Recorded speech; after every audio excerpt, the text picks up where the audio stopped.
All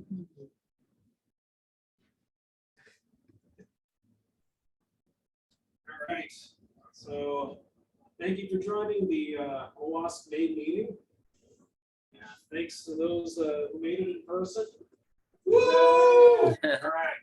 Woo! There's really tons of people here.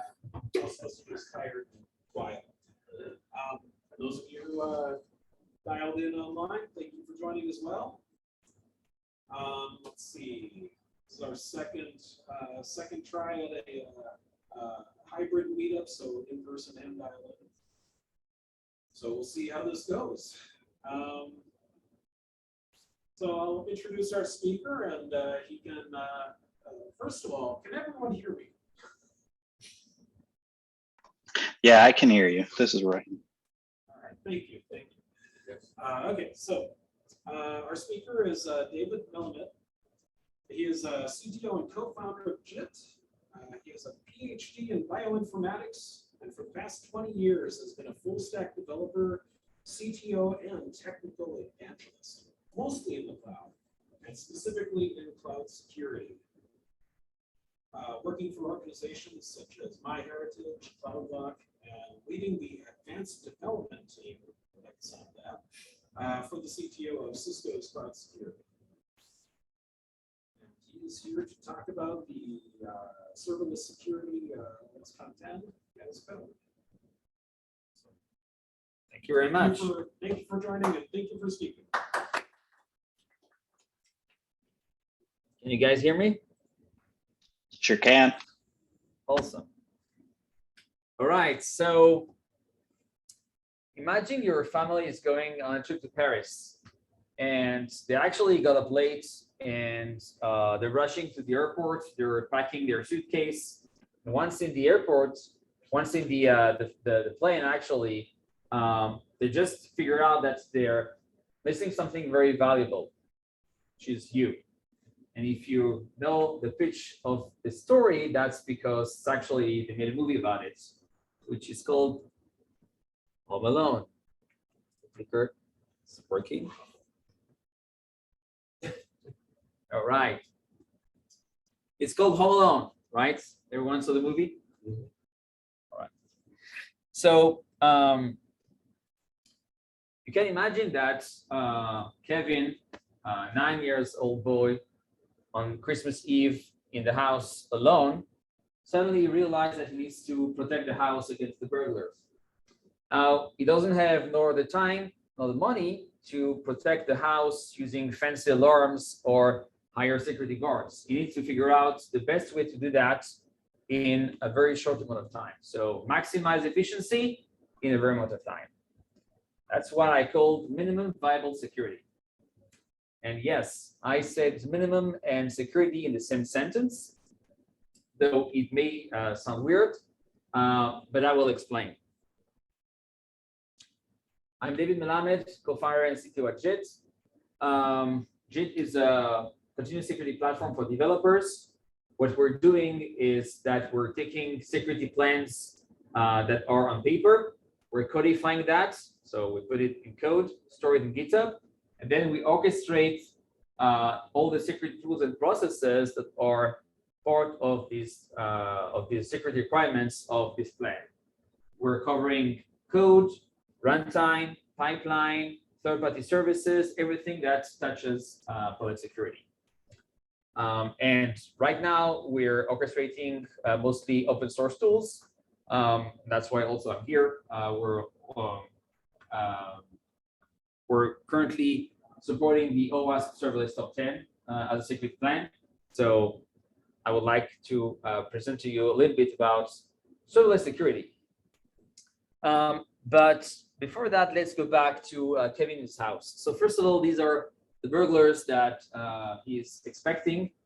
And the first thing that he wants to do is actually build a plan. So this is his battle plan. This is a plan that he wants to do for protecting the house. And so he tries to map the different areas and the different entrance points of the house in order to be able to find the trap that he needs to imagine and to build to protect the house. Basically, what he does is mapping all this perimeter, and from that, he knows exactly how to protect that at first.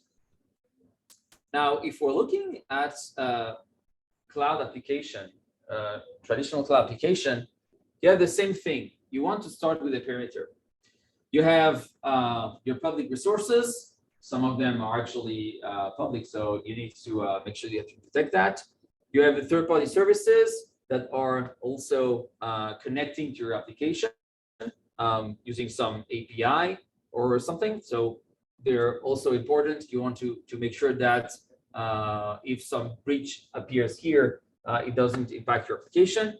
You have your users that are connecting to your AWS environment, for example, your cloud environment, and you want to make sure that you have access that is protected. And you have your CI/CD pipeline, which is the way you're deploying your application to your cloud.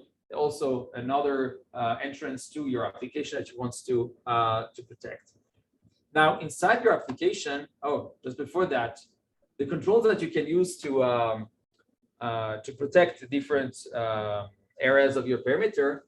So for the third-party services, you want to make sure that, well, if you connect to your account, to your third-party service, you want to add MFA in order to protect it, to protect the account. But you want to make sure, on the other hand, that the third-party service have the right scope. You don't want to grant him access to everything, only the thing that he needs.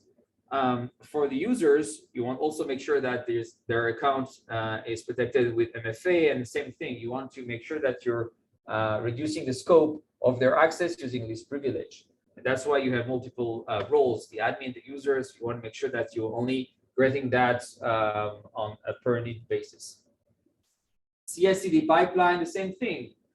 You don't want the role of your CI or CI pipeline to have full access to your cloud environment. You want to make sure that it can only create the resource that it needs and access what it needs, nothing else.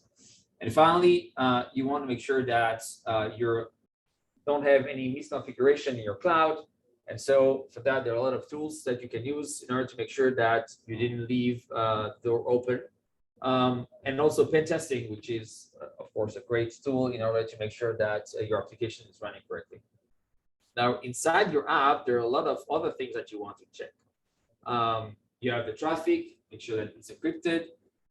You want to make sure that you're ready for incidents.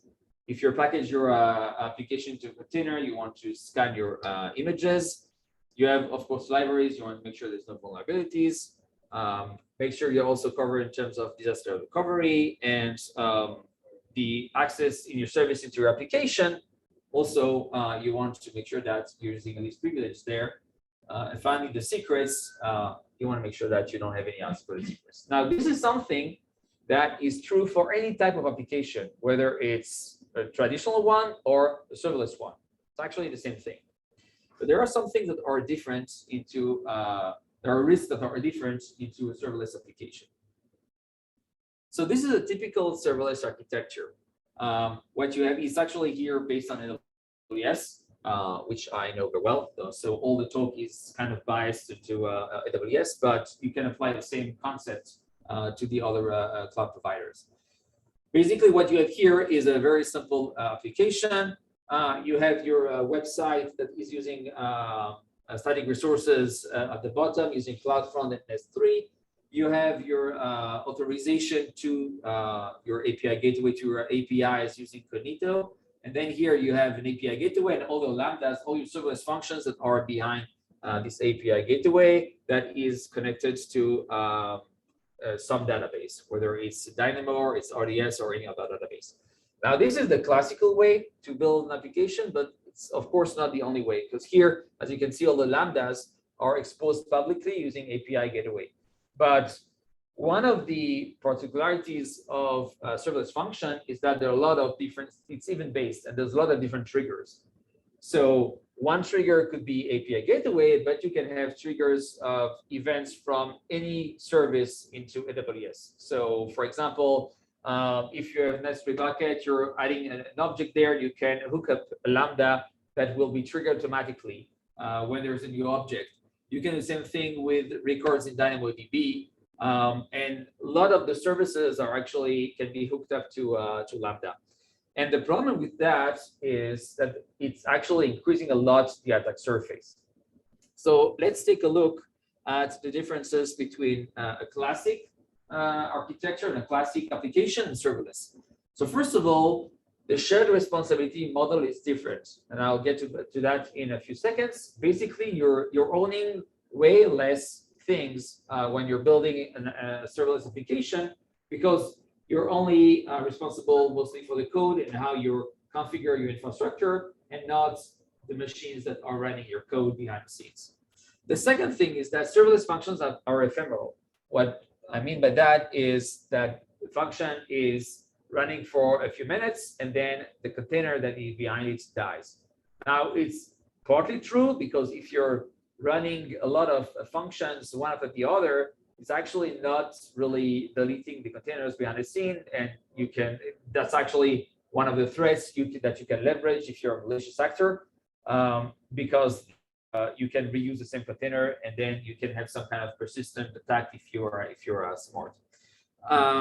The increased attack surface is something that I talked about, and that's the fact that you have a lot of different triggers for these functions, and that makes things way more complex for protecting an application that have multiple ways to be triggered and multiple entrance points. For example, you can have your Lambda listening to some email inbox. You can have unnecessary bucket. You can have a database. All these different things makes it very difficult to protect all these different points, because you need to map all these different points and be able to have some tool that is looking for that. And the problem is that most of the tools are not built for serverless applications and for those kind of use cases. And finally, you can have very fine-grained control. One of the advantages of Lambda is the roles that you can attach to your Lambda. And so there is the execution role that you can have, where you can decide which resource AWS you can access when you're running your function. That's really different with, of course, monolithic applications, but even with containers, you have actually more abilities when you're running your serverless functions to do that. Now, the shared responsibility model, for those who are familiar with AWS, everyone knows this picture. It's a very famous one.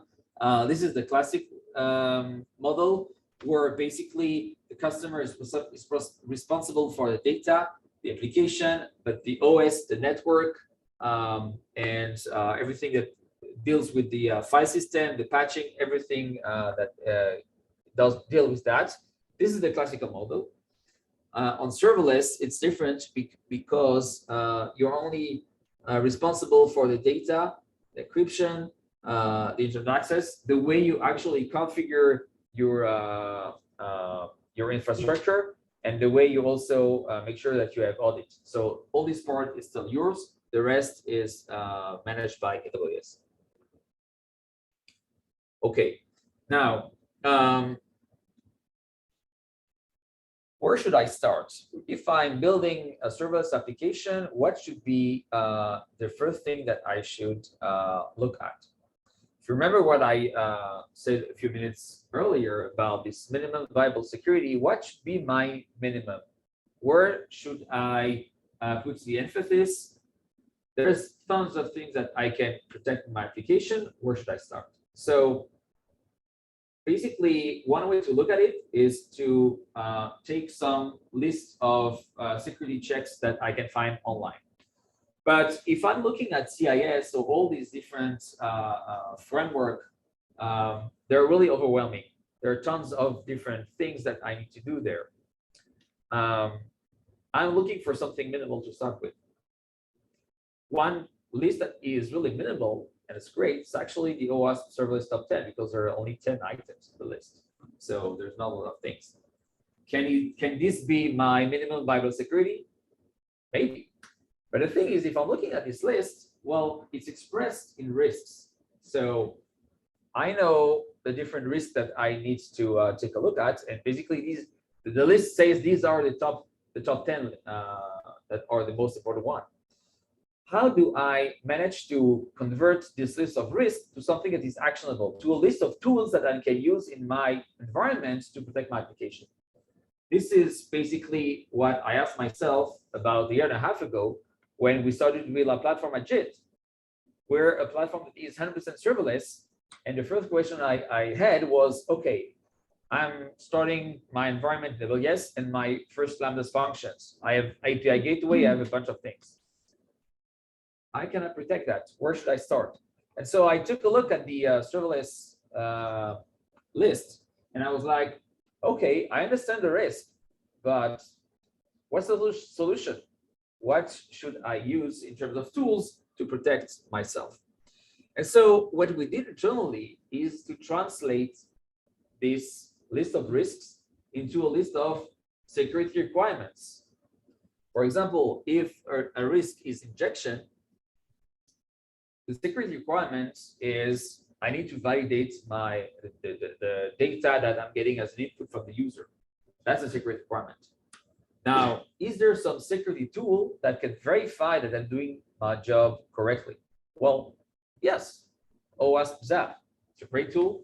Everyone knows about it. And it does the job. It's exactly one of the things that it checks. It checks that I'm securing my data input. And so what we did is take a look at this list and translate everything from the risk to some tools. And what we wanted is only to use open source tools. And what I want now to share with you is our understanding and our translation and how we took this list of risks, a description of all these risks, and how at the end we managed to get a short list of a few tools that we're running at the moment and that we automated. So if I'm looking at the list without entering into details, the first thing that I see is that there are 4 different categories, 4 different areas of security domains that are part of this list. The first category, and that's half the list, are things that are related to my code. The second are related to the identity and the access to the application or the infrastructure. The third is the data that I'm processing into my application. And the fourth is actually the logging and the monitoring that I need to add to my application in order to be protected and to know exactly what's going on. So let's take a look at the list first of all. So this is the list, which sounds probably very familiar. It's the OWASP top 10, and now we're getting the interpretation of the version of this list in the serverless world. So the first thing is injection. Basically, the lack of input validation that can lead to various exploits, including SQL injection. Now, not all the exploits are available when you're building a serverless application, because all the OS commands, for example, all the things that are trying to do things in the OS won't work because you don't have access to the OS. So a lot of things won't work, but you still can do a lot of damage. For example, with SQL injection, you can maybe spill all the data from database. So there's still a lot of things that you can do for serverless, but that's something that is the same risk as any application. And so if I'm looking at the security requirements, basically what do I need to do? First of all, I need to validate the data that I'm getting. So if I have an API gateway and it's a regular API, I should validate my input.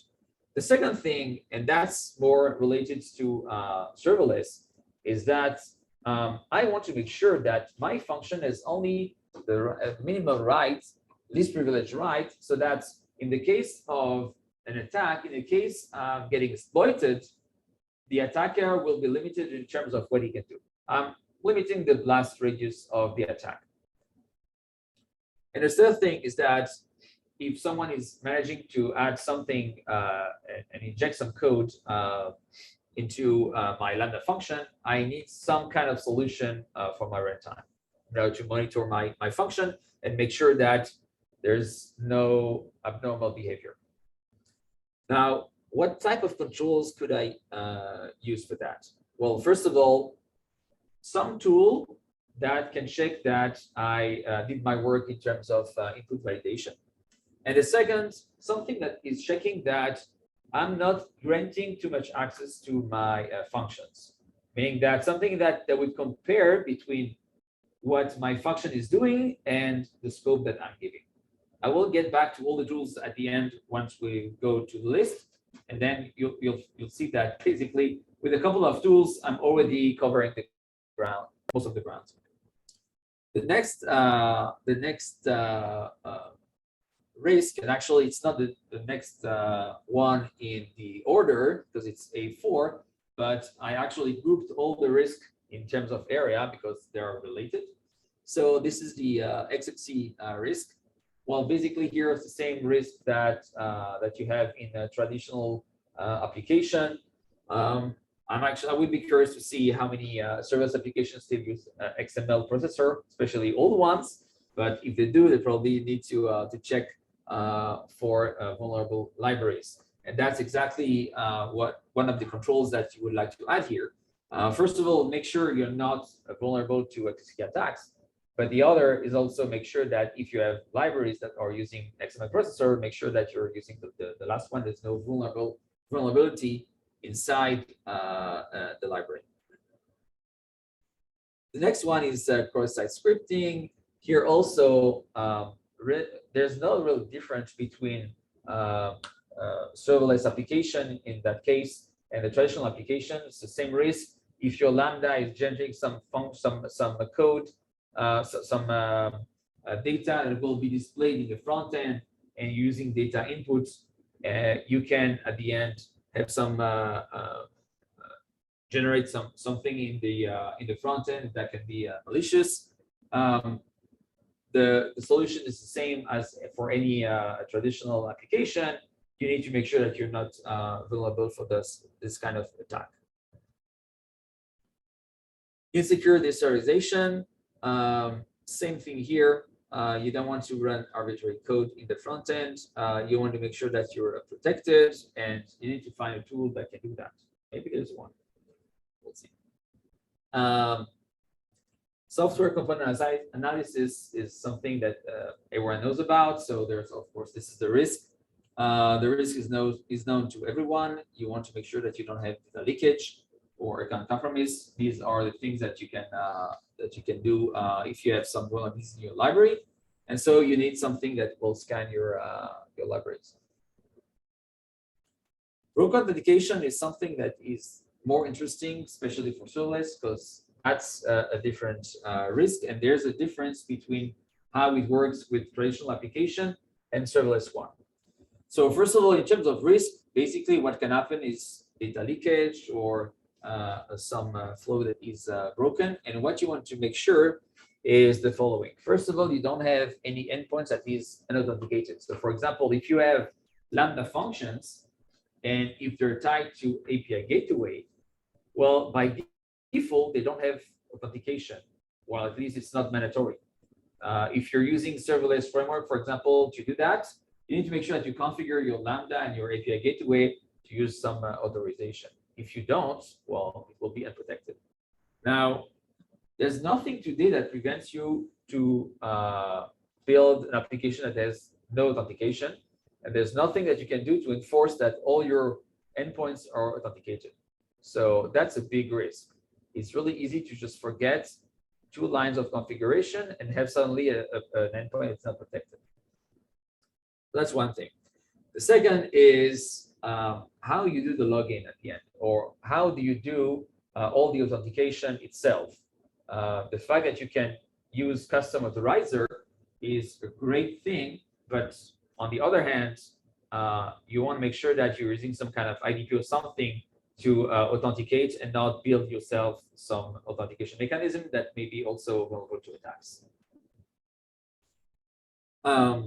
Also, if you have an application with a lot of different endpoints, you want to make sure that you're using a central way to authenticate everything. Don't try to have different ways. For example, for between intra services and extra services, because at some point it may break and you may expose part of your infrastructure or part of your services because you have multiple ways to authenticate.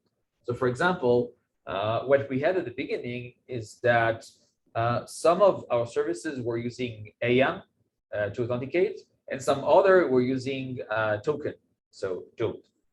And so the problem is that if you're using two different types of authentication, and some was for the external users and the other was for intro services, at some point we weren't sure how it work, and it's really easy to make mistake there, and maybe at some point you'll have some endpoint that's not protected correctly, or maybe some broken authentication, which is exactly the risk here. And then, of course, you want to verify that you don't have any unmanaged public resources. For example, and this is maybe more relevant if you had, for example, EC2 that are tied to some public IP, and at some point you just like deleting your EC2 and the public IP is staying there. It's still your IP, but it's still there. You want to make sure that you don't have any unmanaged resources like that with public exposure. And so the possible controls here, well, you need something that can check for runtime misconfiguration to make sure that you didn't forget some of the stuff. Now, the broker's access control, it's somehow related.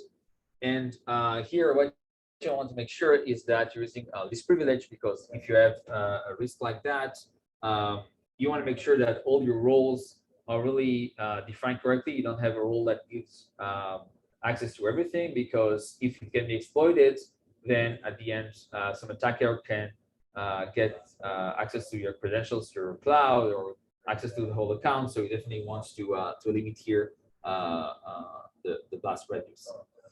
Sensitive data exposure. So here, there are two types of things that you want to do. First of all, make sure that you don't have any hard-coded secrets. A lot of people still are using AWS credentials or hard-coded strings in their Lambda function or as environment viable. Definitely don't do that. That's definitely not secure. And you don't need to use these credentials. If you're running into AWS, you can leverage the fact that in Lambda you already have access to all the services based on the role that you're granting. So you don't need to use AWS credentials. That's one thing. The second thing you want to do is for all your other sensitive data, you want to ensure that you're using encryption, both at rest and in traffic.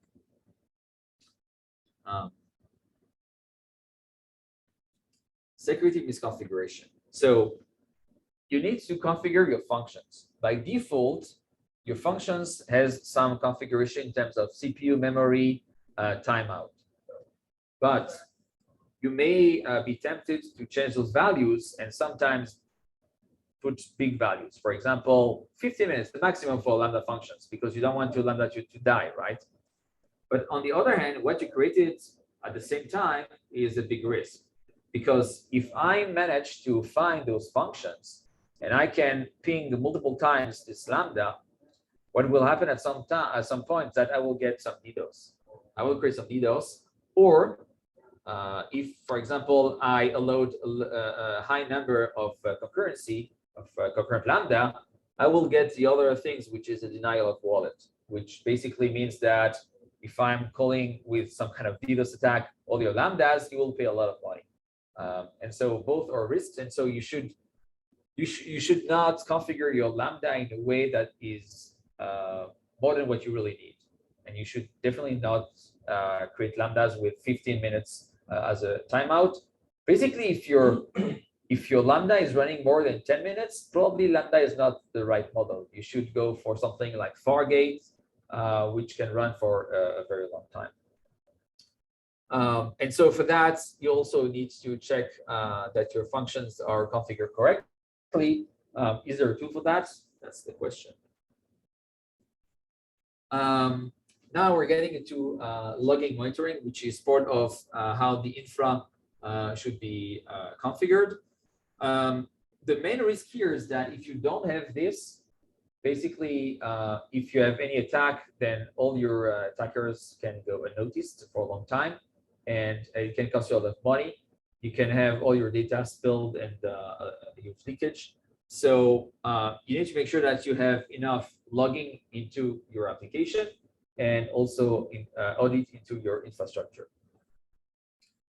And more than that, more than just like adding a collateral, you also want to make sure that all the important admin events are logged correctly. For example, if some roles, privilege grants, for example, these are important events that you want definitely to monitor, so that no one can abuse that in your application.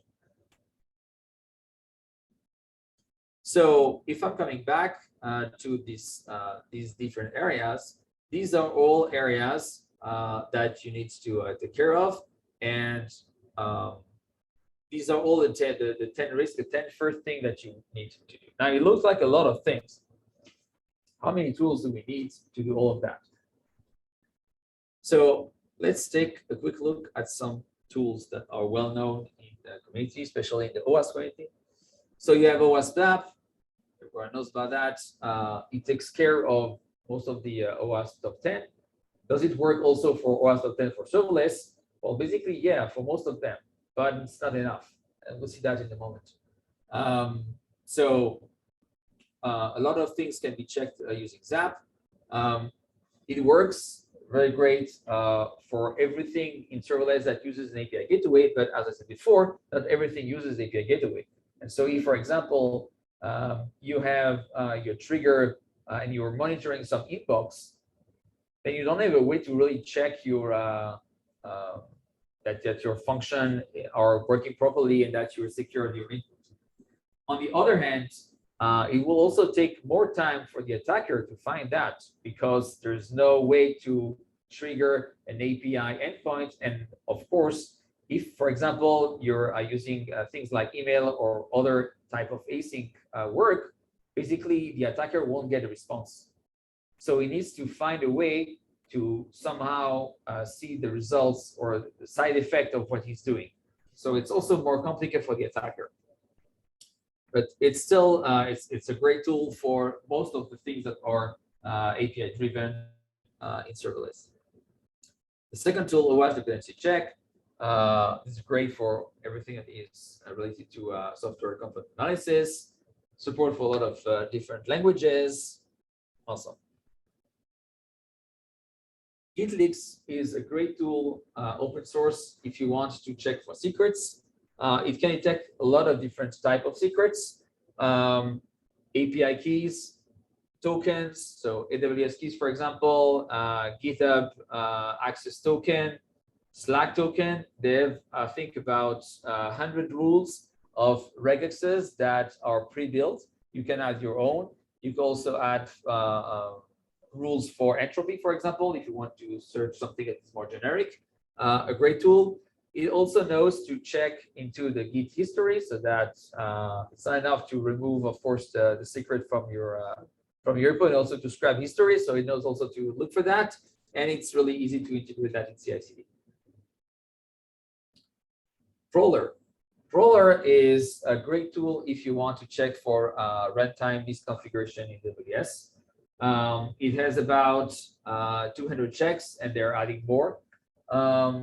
Basically, currently it works by calling a lot of API endpoints from AWS, and it also supports organization. So if you have a lot of accounts, you can get all the results gathered by account, group by account, which is great when you have a lot of different accounts and you need something that works on scale, at scale. And also it supports a lot of different outputs. You can have a dashboard with all the results. It's really a great tool. It's actually complementary to another tool that is called Kix, that is working on infrastructure as code. And basically you need both, because you would like all your infrastructure to work based on your infrastructure as code, but you never know, so you need to check both. ARIAM. So now you also want something for least privilege role. And that's a great tool from Bridge Crew that you can use in order to find out if your roles are really minimum or if you need to change that. The way it works is uses the Access Advisor of AWS, but actually gives you the list of all the access that you actually need. And so there can be some kind of reverse engineering to find out what should be the role that you need to put in your Terraform. That's also another great tool. Okay, so if now I'm coming back to my list, what tools do I need to use for every risk? So injection, I should do what? I should do data input and make sure that my functions are using this privilege. So basically, I need to use that for the data input, and I want to use RIM for this privilege. XXC, basically, I want to make sure that I'm protected against the attack using ZAP. And if I have any libraries that is vulnerable because it's using some old XML processor, then let's use dependency check. Cross-site scripting, ZAP would find that. Insecure deserialization, the same thing. You have ZAP on one hand, dependency check for all the libraries. SCA, of course, that's for all the libraries you have dependency check. Broken authentication, you have both ZAP and Prowler because you need to make sure that you didn't misconfigure your API gateway. So Prowler will find you all these misconfiguration. Broken access control, here again, you want to make sure that your functions are running with this privilege, so RIM. Sensitive data exposure, so you want to make sure that you don't have any hardcoded secrets. Gitix will find you that. You want to check for encryption. Prowler will find you that, and also ZAP. So both together, you can check both for the infrastructure and both for your application that are using encryption correctly. Security misconfiguration, that's interesting. Here, you have Prowler for part of it, but it's not enough because it's not checking that your functions are actually running and configured correctly. Because this is something that is still not 100%. And so for that, you would need some kind of custom tool. We're currently thinking of building something and open source it. So I'll tell you when it will be available. Insufficient logs and monitoring. So here also, for some of those things, so for example, enabling CloudTrail, Prowler can help you. But here also, you will probably need some custom tool for the application log, and specifically for knowing if you're logging the correct admin events. So you want to make sure that those events, if you can simulate that, for example, if you want to simulate a login, you want to make sure that the event is actually logged. So for that, we're also thinking of building a custom tool so that it will also help. Okay, so if we're taking the same picture in terms of different areas, what you can see is that basically these are the tools that you need to cover most of the risks. So it's not 100%, maybe something like 80%, but by only using a couple of tools that are all open source, you can really secure a lot of things already in your application.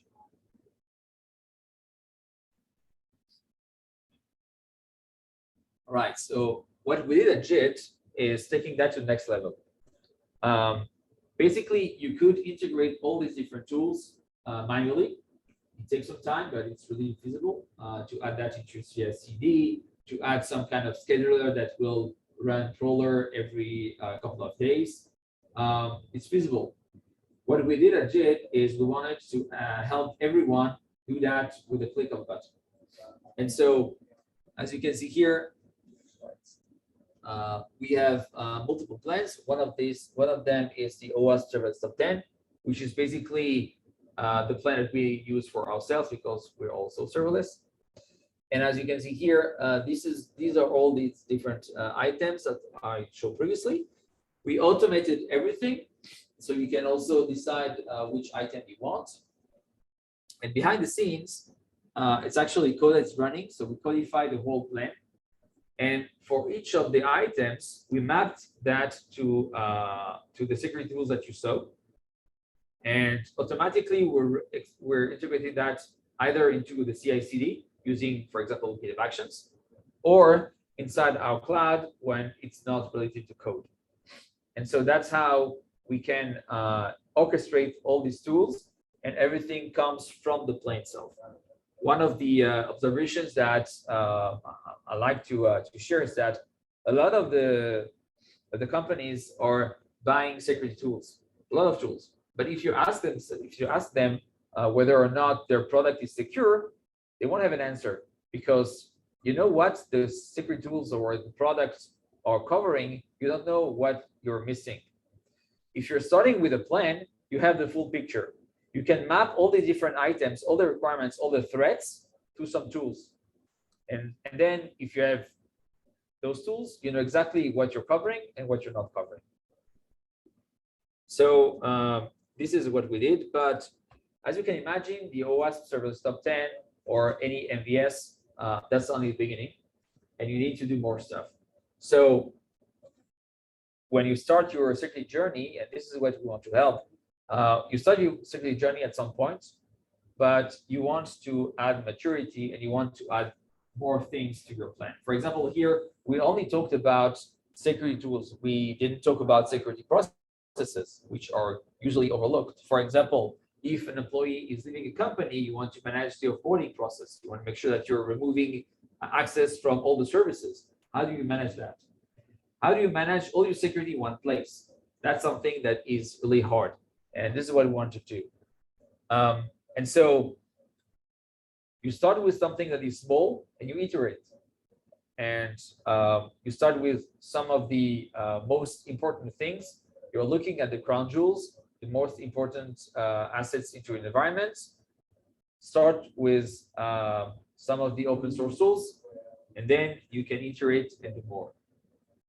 What you need to do next, that's the story of another chapter, Home Alone 2.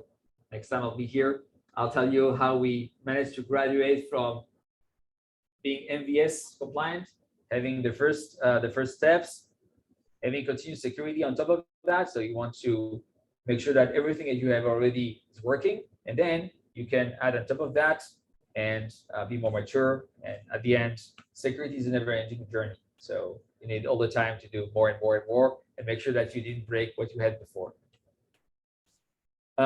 If you liked what you just saw, we just opened our public beta at g.io. I'd be really happy if you can enter. It takes a few minutes. Connect your GitHub organization, GitHub repos, give some feedback. That would be really great. We're still a small startup, and we like any feedback that we can get. We're also hiring, of course, like everyone. And if you have any questions, I'm here for a couple of minutes. Be happy to answer. Thank you.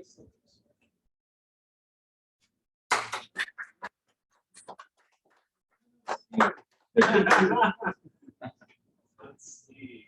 Yeah, if anybody has any questions, either put it into the chat. Those of you who are online, you can put it in the chat, or we should be able to hear you too if you just speak up. And of course, the multitudes who are in the room here speak up. Sitting room only. That's right.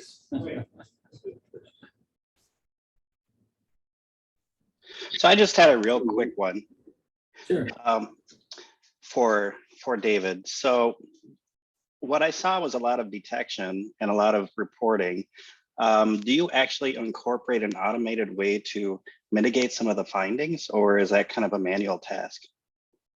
That's a great question. So we actually also working on that, being able to do the next step. The thing is, most of the open source tools are stopping at the detection phase, and some of them are giving hints of what you need to do. For example, Kix gives you some kind of guidelines and a link to Terraform documentation, how you need to fix things. Dependency check. For some of the stuff, you have also the fixed version, but most of the tools, or RIM also, it tells you what you need to do, but most of the other tools, they're actually kind of limited in terms of how to provide the right answer. So we're working on that. We want at some point to give also semi-automated remediation. But yeah, for all the open source tools, it will take some time. We need to build that. Thank you. Remediation is hard. Remediation is hard. Yes, definitely. Some is simpler, and even the thing that you would believe that is simple, like upgrading a library. Well, if you don't have enough tests, that's definitely not that simple. So yeah, remediation is hard. But the thing is, and this is what this is our mission. This is also what we're calling ourselves JIT. We strongly believe that if you get the information right in time when you're working on something, and not 100 years later, without getting the overhead, you'll get it done, because you'll find the solution, and it will be part of your job. And that's why, for example, one of the things that we're doing at JIT, especially when things that are related to code, we're giving you the information of all the vulnerabilities directly into the PR as some kind of security or peer review, so that you don't have to dig into the log, or don't need to wait for a long time after you finish to work on something to get the information from the security team that there are some issues with your code, because you're already working on something else. So I strongly believe that any developer can do a very great job into securing its own code. There's no reason it can't. Maybe there's a lack of knowledge, but that's something that is fixable. But most of the time, the problem is that it's really an overhead. If you're not building security inside your process of building your application, that's really hard. Another question? Tools that we're working on right now, are they going to be cross-cloud compatible, or just very AWS to start? I think that at start we want to support our own environment, but for example, the logging things not really depend on the type of cloud. So it more depends on the application itself. So I think that it can be generic. And the second tool, it's the one about configuration of the lambdas. Probably will start as something that is more AWS specific, but then it can be generalized, or we'll open source that. So maybe we'll get community and traction around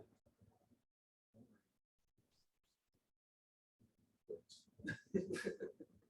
I guess stuff in AWS too. Energy security just and all the clouds equally. Well, I think that in terms of serverless, AWS has a little bit ahead in terms of functionality, maturity, and a lot of things, the ecosystem. Trying not to piss anyone off. No, I'm okay. He's just trying to Oh, you didn't see that. Yeah, I did. 30-minute launch for me. That was a managed SQL server. Everything SQL sucks. Any last question? Something? Are you considering adding some kind of static analysis tool, or do you feel like the tools that you've already mentioned? So that's the thing. So we do have SaaS support, but I didn't mention it now. First of all, because if you want to start with something, probably SaaS is not the best. The first thing I would add, because it's noisy, because a lot of false positive.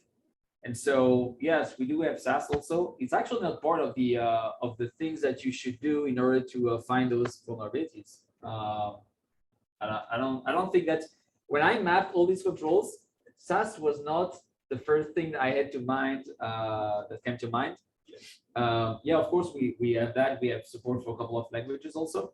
We're also running that on our own code. We didn't find anything out of the ordinary versus things that check the cloud, which usually find a lot of stuff because it's really, I think that the cloud is great, but it's so easy to make a mistake that those type of tools should run all the time and should be the first thing you need to run when you create your AWS account.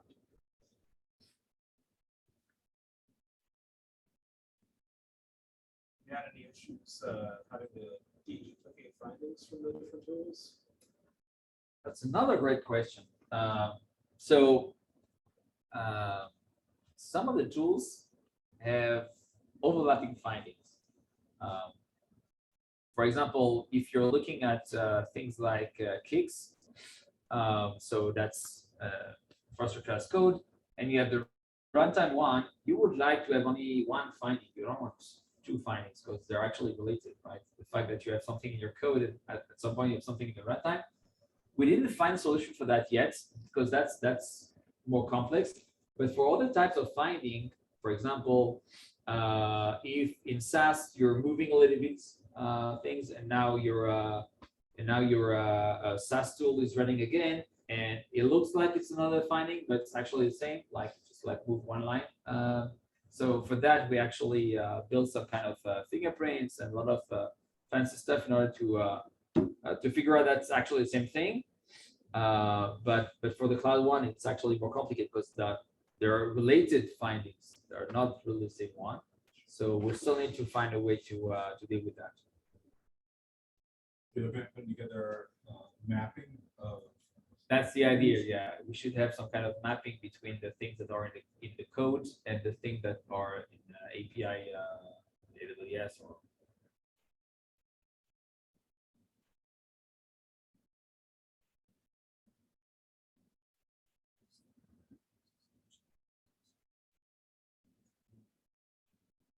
Check uses not see it's a different thing. Yeah.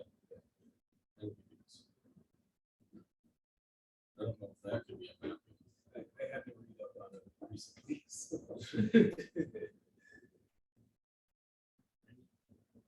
NVD's National Vulnerability Database instead of, so it's what's broke, not the thing that's broke, or how it's broke. Yeah. But the thing is, and that's interesting, misconfiguration of the cloud is not really a vulnerability. So it won't appear in some database. The fact that you have your S3 bucket public is not a vulnerability. You know, It's like, and sometimes actually it's on purpose. The fact that you have, I don't know, you don't have authentication for an endpoint, that's not a vulnerability. That's a misconfiguration. It won't appear anywhere. And so the tools are just a way to surface things that may be problematic, but they don't know if it's a real problem or not. Versus in dependency check, for example, when you have NVD and the whole database, which are really code that can be exploited. That's different.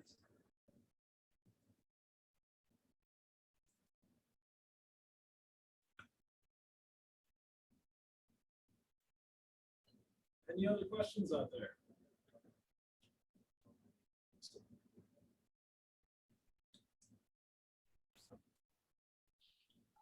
I'm good. Very informative. Thank you. Thank you.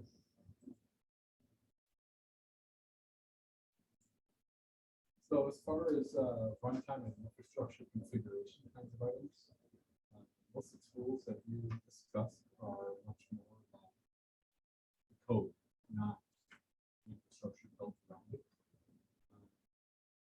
Anything like looking at tools like Inspector and like that. Yeah, on so the other side of it, that way you can have. I yeah. don't want my buckets ever public. So these are tools. Yeah, these are the cloud native tools or tools that AWS provides. Not everything is free there, but they should actually they're not specifically for serverless. So they're like tools that you should use as part of the arsenal of things that AWS is providing. I didn't mention them here because I wanted to look more for open source tools that are looking for something specific, but these are built in and these are really AWS specific. Versus, for example, I don't know, Kix that has multiple support for multiple languages, so CloudFormation, Terraform, and a bunch of others, Ansible, and even Kubernetes. And Prowler is also supporting partially all the clouds, if I remember correctly. But yeah, the cloud native, the native tools is something that you should, of course, enable if you can. Right, well, Inspec is another open source tool that really revolves around closer to the infrastructure side. Things Yeah. that you use with, Terraform building out, Ansible building side, something like that. It's a shitty Ruby though, so no one's gonna throw themselves. Doesn't work around. I can't rest it.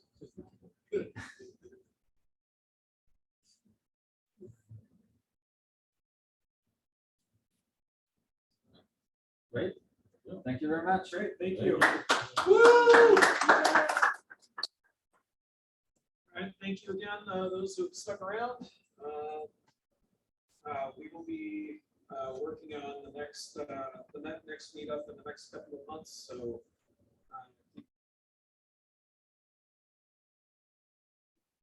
Thanks, folks.